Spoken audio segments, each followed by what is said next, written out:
of an election. No one wants to touch this. No one wants this to come out for real. Shame! Absolute shame. Shame! Where are they now? It's time. You want us to vote for you? Come and speak for us. No one wants to touch it. They're all ashamed of this. They wanted to bury it right under the carpet. Yep. Well, that's been happening for too long. Too long. Let's make some noise. Come on. Too long. We want justice. We want justice. Shame on them. Shame on them. Shame on them. Shame on them. Shame on them. Shame on them. Shame on them. Shame on them. Shame on them! Shame on them! Shame on them! Shame on them! Shame on them!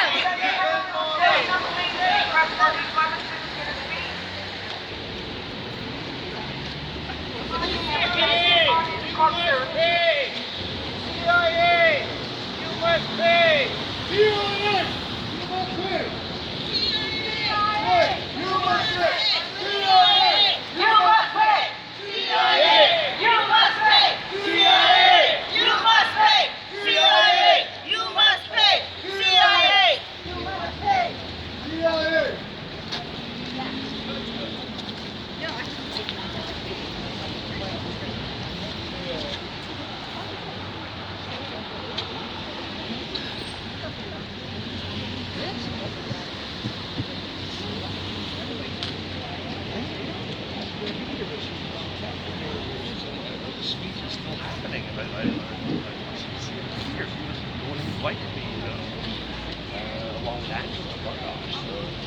Maybe she felt ill or something.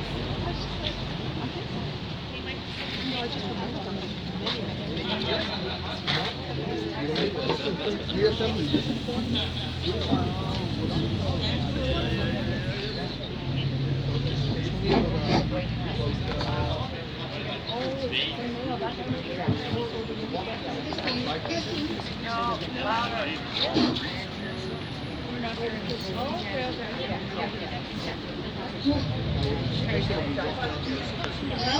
Can you hear me? No! Can you hear me now? He's much louder.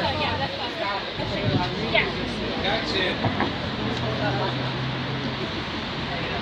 Very loud. Can you hear me now? Yes! Okay. Closer! Closer! Now that's be very close! Like that? Right up against it! Welcome, everybody. On August 5th, 1945, just prior to the wartime Nuremberg trials that were predicted on the atrocities of World War II, my aunt, Phyllis Goldberg, was first admitted as a patient suffering from depression to a research university hospital, Allen Memorial Institute, the psychiatric wing of the Royal Victoria Hospital in Montreal, Quebec, Canada, where she was experimented on with mind-altering drugs and various primitive techniques of electric shock treatment. And they were primitive. Hold it closer to your face. Okay? Bring it closer. Right next to your mouth. Bring it to your mouth. Okay. Dr. Ewan Cameron was hired and paid by Canada's most respected McGill University to conduct these experiments and to document results. This treatment was sanctioned by the province of Quebec. The treatments were sanctioned by the government of Canada. The treatments were sanctioned by the board of McGill University. The world was still reeling from the horrific crimes of torture and death at the war camps in Europe.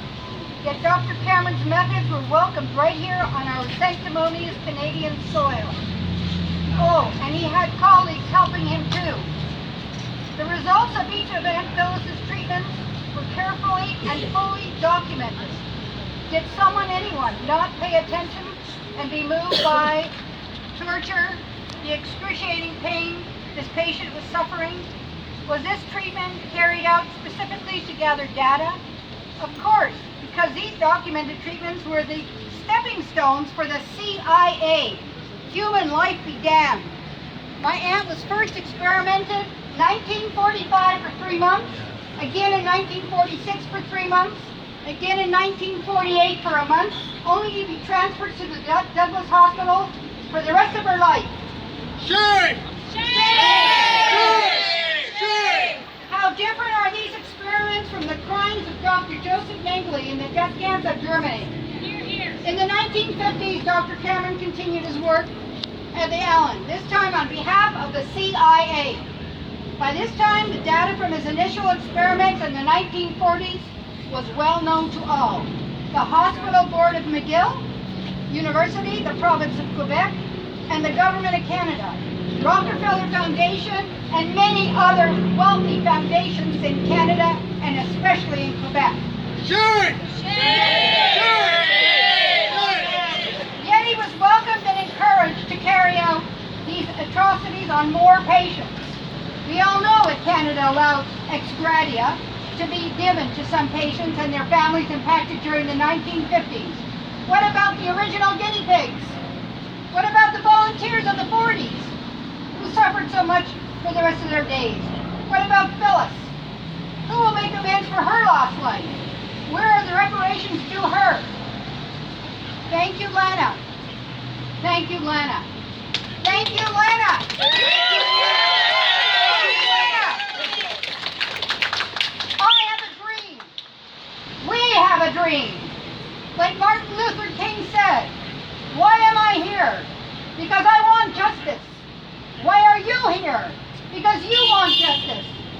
Why should we all be here? We want justice. To get justice. We want justice! We want justice! We want justice! We want justice! We want justice! We want justice!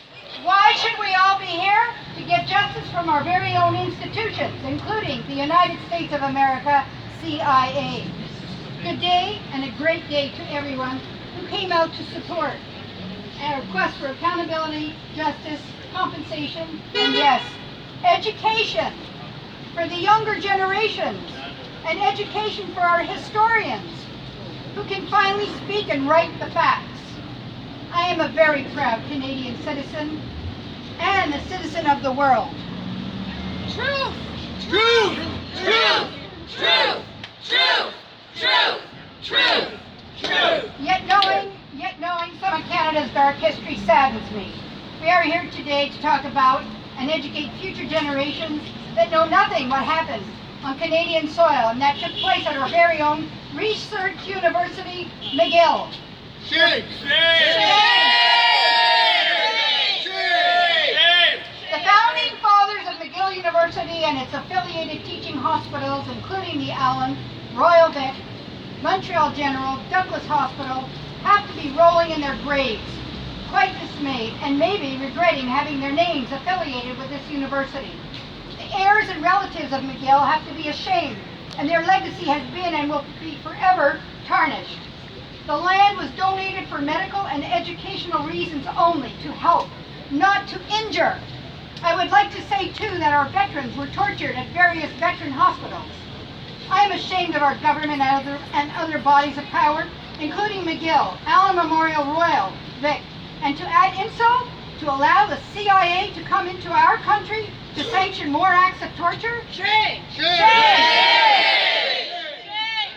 Why do you think the CIA came here to Canada? Because McGill University were doing torture experiments already, starting 1943. And maybe sooner. Donald Ewan Cameron set his mind to do research on innocent, non-consenting patients who became victims of his own selfish needs for recognition of authority, prestige, and world power. And McGill hired him. MK Ultra Project 68 would never have happened without the 1940 victims. That's a known fact. Those experiments done in the 1940s were the trials. Yes, the trials that were documented for Cameron to accept the offer from the CIA. The CIA got wind about Cameron because the